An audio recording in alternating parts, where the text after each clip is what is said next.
Middle class dream ये बना है दो शब्दों से, जिसमें से पहला शब्द है सपना, जो हर वो चीज दिखाता है जिसकी हमें बचपन से तमन्ना थी, और दूसरा मिडिल क्लास, जो हकीकत दिखाकर वापस जमीन पर लाकर पटक देता है। सपने हम सबके लिए लाइफ में बहुत मैटर करते हैं। खुशियों के लिए, ग्रोथ के लिए, सक्सेस के लिए सपने बहुत जरूरी हैं, और एक मिडिल क्लास इंसान हमेशा इन सपनों की दुनिया में जीना चाहता है। अच्छा घर, गाड़ी, बंगला, बैंक बैलेंस हर मिडिल क्लास का ड्रीम होता है, पर यही मिडिल क्लास ड्रीम न जाने कब देखते देखते हमसे कुछ ऐसा करवा बैठता है जो हमारे फाइनेंशियल फ्यूचर की पूरी वाट लगा देता है। जब हम छोटे होते थे तब हमें लगता था कि बाहर की दुनिया ही सब कुछ है। बड़ी बड़ी बिल्डिंग्स, स्टाइलिश लोग, चमचमाती गाड़ियां, ये सारी चीजें देखकर हम भी ड्रीम करते थे कि मैं बड़ा होऊंगा तब मैं ये सारी चीजें अचीव करूंगा, पर असल में ऐसा होता नहीं है। तो आइए आज के इस वीडियो में जानते हैं कि आखिर एक मिडिल क्लास के कौन कौन से ड्रीम्स होते हैं और कैसे उन ड्रीम्स को पूरा करने के चक्कर में वो एक ट्रैप में फंस जाता है, जिससे वो बाहर निकलना तो चाहता है पर कुछ रीजन की वजह से कभी बाहर नहीं आ पाता। Middle class dream number 1, dream job. हर मिडिल क्लास इंसान का सबसे पहला सपना होता है एक अच्छी जॉब, जो हमें सेफ्टी दे, सिक्योरिटी दे और अच्छा खासा पैकेज दे, जिससे जिंदगी की गाड़ी बिना रुके चल सके। और उस ड्रीम जॉब को पाने के लिए हम हर पॉसिबल कोशिश करते हैं, टाइम लगाते हैं, अपने कई साल लगाते हैं, बट एट द एंड हमें सेटिस्फाइड होना पड़ता है एक नॉर्मल एवरेज जॉब से। सबको सब कुछ अच्छा देने के चक्कर में कुछ भी नहीं दे पाते और ड्रीम जॉब का सपना मानो सपना ही रह जाता है। पर एक मिडिल क्लास इंसान यहाँ नहीं रुकता, वो हाथ पैर मारता है, कोशिश करता है कि आज नहीं तो कल 30-35 की एज में भी अच्छा पैकेज वाली जॉब मिल जाए तो बढ़िया हो जाएगा, और इस चक्कर में वो प्रेजेंट की सारी इंपॉर्टेंट चीजों को दाव पे लगाता चला जाता है। मैंने ये रियल में देखा है। मेरे पड़ोस में एक भैया हैं जो कि सीए की प्रिपरेशन कर रहे थे। उन्होंने काफी बार एग्जाम वगैरह दिए, बट अनफॉर्चुनेटली उनका नहीं हो पाया। इस बीच उन्होंने कई जॉब्स करी, पैसा रुपया कमाया, पर वही ड्रीम जॉब की तलाश में वो हमेशा से थे। अब हुआ क्या कि 32 की एज हो गई, टेंशन और प्रेशर दोनों ही उनके सर पर थे। इतनी अच्छी कोई जॉब भी नहीं थी कि 20-25 लाख की सेविंग हो या बैंक बैलेंस हो। तब उन्होंने एक लास्ट ट्राई मारा और साम दाम दंड भेद लगाकर एक अच्छी कंपनी में जॉब हासिल कर ही ली, जहां एक्सपीरियंस होने की वजह से उन्हें काफी अच्छा पैकेज भी मिला। पर हुआ क्या कि इन बीते हुए सालों में उन्होंने अपनी हेल्थ और अपनी फाइनेंशियल स्टेबिलिटी बनाने में बिल्कुल भी ध्यान नहीं दिया। ड्रीम जॉब पाने के चक्कर में हर जगह पैसा लगाया, न ही सेविंग्स करी, न ही इन्वेस्टमेंट करी, बस कमाते गए और खर्च करते गए। और हुआ ये कि उनकी जिस कंपनी में जॉब लगी थी उसने भी उनको कोविड के टाइम पर निकाल दिया। अब इससे हुआ क्या कि वो पूरी तरह से बिखर गए और उन्हें बहुत बाद में जाकर रियलाइज हुआ कि सपनों की नौकरी के चक्कर में उन्होंने अपनी नींद ही गवा दी और पैसा वो भी कभी ठीक से मैनेज करना सीख ही नहीं पाए। देखो, अब मैं यहाँ पर ये नहीं कह रहा कि एक अच्छी जॉब के पीछे मत भागो, ज्यादा पैसा कमाना किसे अच्छा नहीं लगता, फाइनेंशियल स्टेबिलिटी उसी से आती है। बट यार ड्रीम जॉब के पीछे इतना भी मत भागो कि बाकी सब पीछे छूट जाए और हाथ में कुछ भी ना बचे। सो सबसे पहले आइडेंटिफाई योरसेल्फ कि किसी चीज को एक बार ट्राई करो, 2 बार करो, तीसरी बार भी करो, और 4th टाइम सोचो क्या ये सही है, क्या मैं कुछ और नहीं कर सकता हूँ क्या। देखो यार, हम मिडिल क्लास लोगों का ना यही प्रॉब्लम है, हमारे फंडे ही गलत है। हमारी लाइफ का एंड गोल होना चाहिए कि एक better, safe and secure financial future हो, ना कि 9 to 5 की जॉब। हाँ, आई नो कि जॉब सबसे फास्टेस्ट एंड सेफेस्ट वे है पैसा कमाने का, तो इसी रेस में हम भी निकल पड़ते हैं। पर अगर ध्यान से देखो तो एक 400 मीटर की रेस ट्रैक है, वहाँ ऑलरेडी 400 लोग दौड़ रहे हैं, तो समझो ना वहाँ पर जगह ही नहीं है। तो जिस जगह पर आप हो वहीं से ग्रो कर सकते हो। लाइक अगर आप एक नॉर्मल जॉब में भी हो, and if you dream big, then job के साथ किसी भी बिजनेस आइडिया पर काम करो, कोई second source of income generate करो, और क्या पता तभी आपको आपका ड्रीम जॉब या बिजनेस मिल जाए। Middle class dream number 2, dream car. हर मिडिल क्लास इंसान की लिस्ट में ड्रीम जॉब के बाद टॉप प्रायोरिटी होती है ड्रीम कार की। यार देखो, एक ड्रीम कार किसे पसंद नहीं है। बचपन से ही जब हम सड़कों पे गाड़ियां दिखा करते थे तभी से सेलेक्ट कर लेते थे कि बड़े होकर ये वाली गाड़ी खरीदेंगे। पर यार सोच के देखो, उस समय न ही हमें किसी चीज की समझ होती थी, न ही पैसा रुपया कैसे कमाया जाता है ये पता होता था। पर फिर भी कुछ लोग अपने बचपन की इस लग्जरी कार ओन करने का सपने को अपनी जिद बना लेते हैं। उनके अकॉर्डिंग गाड़ी एक सोशल सिंबल है कि जितनी अच्छी गाड़ी होगी समाज में इज्जत उतनी ज्यादा होगी, और ये लग्जरी कार का ड्रीम उनके लिए ट्रैप बन जाता है। क्योंकि देखो, गाड़ी खरीदना ही सब कुछ नहीं होता। पहले आपको गाड़ी की पूरी कॉस्ट पे करनी पड़ती है, मेंटेनेंस, पार्किंग, फ्यूल और सबसे बड़ी चीज कार इंश्योरेंस। एक गाड़ी के साथ ये सभी खर्चे भी आते हैं, और यही खर्चे एक मिडिल क्लास इंसान का पूरा बजट प्लान की ऐसी की तैसी कर देते हैं। और तो और सबसे बड़ा खर्चा है EMI का। एक रिपोर्ट के अकॉर्डिंग इंडिया की ऑटोमोबाइल इंडस्ट्री दुनिया की 4th लार्जेस्ट इंडस्ट्री है, जो कि लगभग $100 बिलियन की। और आप बिलीव नहीं करोगे, इसमें सबसे ज्यादा कंट्रीब्यूशन है मिडिल क्लास लोगों का। लोन्स और EMIs की मदद से हमें हर चीज सिल्वर प्लेटर पर मिली हुई है। पर मैं आपको हकीकत बताता हूँ, एक मिडिल क्लास फैमिली जिसको एक लग्जरी कार खरीदनी होती है, वो अपनी सारी सेविंग्स, इन्वेस्टमेंट, बच्चों की एजुकेशन और अपने हेल्थ एक्सपेंसेस सब दांव पर लगा देते हैं, सिर्फ इसलिए ताकि सोसाइटी में वैल्यू बनी रहे।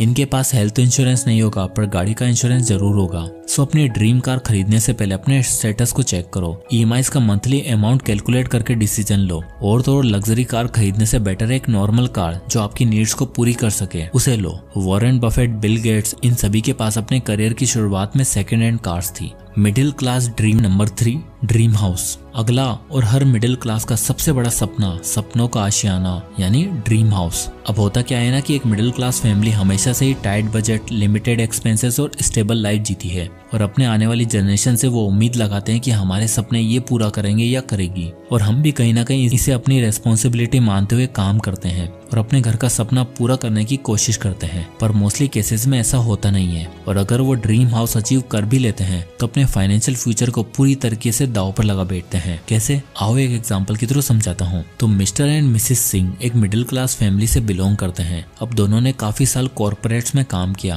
और अपनी फैमिली को, अपने बच्चों को हर पॉसिबल खुशियां देने की कोशिश करी। और अब वो दोनों बेंगलोर के एक रेजिडेंशियल एरिया में एक प्रॉपर्टी बाय करने का डिसाइड करते हैं। पर जैसे कि आप सब जानते हैं कि बेंगलोर जैसे शहर में एक नॉर्मल प्रॉपर्टी अफोर्ड करना कितना कॉस्टली है। So they decided to take a home loan. उन्हें 1,20,00,000 की एक प्रॉपर्टी भी अच्छी डील पर मिली, जिसमें अपनी सेविंग और इन्वेस्टमेंट से उन्होंने डाउन पेमेंट करी और 70 लाख रुपए का लोन ले लिया। अब जैसे कि आप देख सकते हो कि 9% इंटरेस्ट के हिसाब से अगले 20 साल तक 63,432 की मंथली EMI उन्हें पे करनी पड़ेगी। अब डील तो लॉक कर दी, पर EMI पेमेंट्स और हाउस एक्सपेंसेस ने मिस्टर और मिसेस सिंह के फ्यूचर को भी लॉक कर दिया। EMIs के साथ साथ hidden cost like maintenance cost, property tax, insurance जैसी खर्चों ने उनके बजट को पूरी तरीके से अनबैलेंस बना दिया। अब उनकी इनकम का मोस्टली हिस्सा घर के एक्सपेंसेस में ही जाने लगा। यानी अब वो लोग बस एक इमरजेंसी सिचुएशन दूर थे गरीब होने के और पेमेंट्स में डिफॉल्ट करने के। एक इमरजेंसी और सारी सेविंग्स खत्म, सारा पैसा खत्म, जॉब खत्म और पेमेंट्स में डिफॉल्ट शुरू। सो मिडिल क्लास लोगों का जो अपने घर को लेकर थॉट प्रोसेस है, उसे चेंज करने की सख्त जरूरत है। एक अमाउंट डिसाइड करो ताकि आप टाइमली EMI पे कर सको।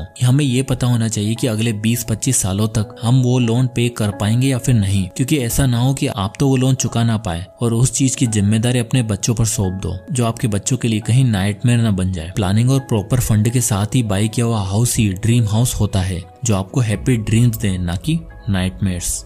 Middle class dream number 4, dream education. Next and most important thing जो इन सभी ड्रीम्स को शुरू होने की जड़ है, दैट इज ड्रीम एजुकेशन। अब अगर मैं आज से 10-20 साल पहले की बात करूँ तो मिडिल क्लास इंसान की लाइफ में एजुकेशन का मतलब था नॉर्मल स्कूल, रेगुलर कॉलेज और बस ठीक ठाक सी डिग्री, और ज्यादा हुआ तो सरकारी नौकरी की प्रिपरेशन। पर आज की डेट में ऐसा बिल्कुल भी नहीं है। आज की डेट में स्कूल का मतलब है high class international school, college का मतलब टॉप कॉलेज, और फ्यूचर एजुकेशन और मास्टर्स के लिए फॉरेन निकल जाओ बेस्ट है। इस रिपोर्ट के अकॉर्डिंग आप देख सकते हो कि आज की डेट में बेस्ट एजुकेशन फैसिलिटीज देने की कॉस्ट लगभग 30 लाख हो गई है। अब ऐसे में एक मिडिल क्लास पेरेंट अपने बच्चों से 2 बातें कहता है। पहली कि बेटा देखो, तुम्हें सिर्फ पढ़ाई पर ध्यान लगाओ, बाकी जो चाहिए हम अरेंज करके देंगे, कोई दिक्कत नहीं है, जरूरत पड़ी तो गाँव की जमीन भी बेच देंगे। दूसरी कि बेटा देखो, हमारे पास इतना पैसा नहीं है कि तुम एक काम करो, किसी प्रोफेशनल कोर्स को करो, अच्छी डिग्री लो और कुछ नहीं तो सरकारी जॉब के लिए तैयारी करो, उसके लिए तुम जो कहोगे हम वो करेंगे। अब यार दोनों ही स्टेटमेंट्स में एक मिडिल क्लास फादर के सेंटिमेंट को दिखाती है। एक मिडिल क्लास पेरेंट कभी ये नहीं चाहेगा कि उसका बच्चा कामयाब ना बने, इसलिए वो खुद 2 टाइम की जगह 1 टाइम रोटी खा सकता है, पर अपने बच्चों को सब कुछ देना चाहता है। और सिर्फ पेरेंट्स ही नहीं, आजकल हर यंग बच्चे को हायर एजुकेशन के लिए कनाडा जाना है, वो सबकी ड्रीम एजुकेशन डेस्टिनेशन बन चुकी है। अब ऐसे में पेरेंट्स लोन वोन लेकर बच्चे को भेजते हैं, पर हम मिडिल क्लास लोग ये नहीं समझ पाते जिस चीज के लिए हम इतना क्रेव करते हैं, एंड में उसकी गाज हमारी सर पर ही आकर गिरती है। बाहर गया वो बच्चा पहले ही दिन से जॉब की तलाश में निकल पड़ता है, क्योंकि उसे सबसे पहले लोन के पैसा इकट्ठा करना है, फिर अपनी लाइफ भी सेटल करनी है, खर्चे भी निकालने हैं, लाइफ एंजॉय भी करनी है, और इन सभी चीजों में वो असली चीज तो भूल ही जाता है जो कनाडा जाकर करना था, पढ़ाई। देखो यार, अपने फ्यूचर के लिए बेस्ट सोचना कोई गलत काम नहीं है, बट इस एजुकेशन में इतना भी ना खो जाओ कि कर्ज के तले दब जाओ और ऐसी हालत हो जाए। जरूरी नहीं कि डिग्री से ही सब कुछ पाया जा सकता है। एजुकेशन जरूरी है, बट एक नॉर्मल डिग्री के बाद भी इंसान अपनी स्किल पर काम करके खूब पैसा कमा सकता है। बहुत से ऐसे लोग हैं जो लाखों रुपए डिग्री पर खर्च कर देते हैं, बट महीने की मुश्किल से 20-25 हजार रुपए भी नहीं कमा पाते। इसलिए सारे डिसीजन सोच समझ कर लो। Middle class dream number 5, dreams weddings. अगला ड्रीम वेडिंग्स। सबसे बड़ा और असंख्य बर्बादी का कारण ये वाला ड्रीम। पहले तो हम मिडिल क्लास लोग क्या करते हैं कि अपनी औकात से बाहर का लाइफ पार्टनर सेलेक्ट करते हैं और पहले ही दिन से उसे ऐसे शो करते हैं कि नहीं, हमारे पास तो बहुत पैसा है, हम सब खरीद सकते हैं, ये सड़क, ये मॉल, ये दुनिया, ये सब हमारे पिताजी की है, तुम बस हाथ रखो जो चाहिए। और औकात तो तब समझ में आती है जब सामने से लड़की वालों की तरफ से प्रपोजल के साथ साथ शर्तें भी आती हैं कि आपके बेटे के पास अच्छी जॉब होनी चाहिए, अच्छा घर होना चाहिए, बैंक में 25-30 लाख रुपए होने चाहिए और वो भी अगले 6 महीने के अंदर अंदर, तो ही हम अपनी बेटी विदा करेंगे और वेन्यू रखेंगे जैसलमेर राजस्थान। एक के बाद एक मानो बिग बॉस के टास्क मिलते चले जाते हैं। अरे भाई, एक मिडिल क्लास आदमी 6 महीने में 25 लाख रुपए खर्च नहीं कर सकता, बेचारा कमाएगा कहाँ से? उसकी सोच ही 1 लाख के बाद खत्म हो जाती है। और जब यही डिमांड लड़के वाले करते हैं तो मानो लड़की के पिताजी पर तो आसमान आकर गिर पड़ता है। अरे भाई, उस इंसान ने अपनी जिंदगी भर की मेहनत लगाकर 20-25 लाख रुपए अपनी बेटी के लिए सेव किए और अकेला सारा खर्चा वेन्यू पे ही करवा दोगे तो क्या ही बचेगा। पर कोई नहीं, हमारा मिडिल क्लास कोशिश जरूर करता है। पिक्चर परफेक्ट वेडिंग होनी चाहिए, जो जो चाहिए सब करेंगे, पर पैसा तो है नहीं तो कैसे करेंगे? कुछ नहीं, सहारा लेंगे लोन्स का। एक रिपोर्ट के अकॉर्डिंग एक पिक्चर परफेक्ट वेडिंग का मिनिमम खर्चा 25 से 50 लाख रुपए है और अगर गेस्टिंग बढ़ा दी जाए तो ये खर्चा 70-80 लाख तक भी हो सकता है। अब क्या लोन लेकर शादी तो कर लेते हैं, पर अनफॉर्चुनेटली शादियां उतनी अच्छी से नहीं चल पाती, पर हाँ, लोन जरूर जिंदगी भर चलता रहता है। सो इसका बेस्ट सॉल्यूशन है हमेशा अपने पार्टनर से सच्चे रहो। पहले दिन से, पहली मीटिंग से अगर आप ट्रांसपेरेंट रहोगे, फाइनेंशियली अवेयर रहोगे, तो फ्यूचर दोनों का एक साथ होगा और ब्राइट होगा। फैमिलीज को, फ्रेंड्स को और सोसाइटी को दिखाने वाले ड्रीम्स वेडिंग मत करो, बल्कि एक ऐसे ड्रीम वेडिंग प्लान करो जो फाइनेंशियली स्टेबिलिटी के साथ साथ हर वो खुशियां दे पाए जो दो लोग एक दूसरे से चाहते हैं। आप सब जानते हो कि इंडिया में 90% घरों में कलेश होने की सिर्फ एक ही कारण है, पैसा। अब ऐसे में सारी जिम्मेदारी एक बंदे के हाथ में रख दोगे तो वो फेल हो गई ना। इसलिए दोनों लोगों को साथ मिलकर अपनी जिंदगी और अपनी फाइनेंशियल लाइफ प्लान करनी चाहिए।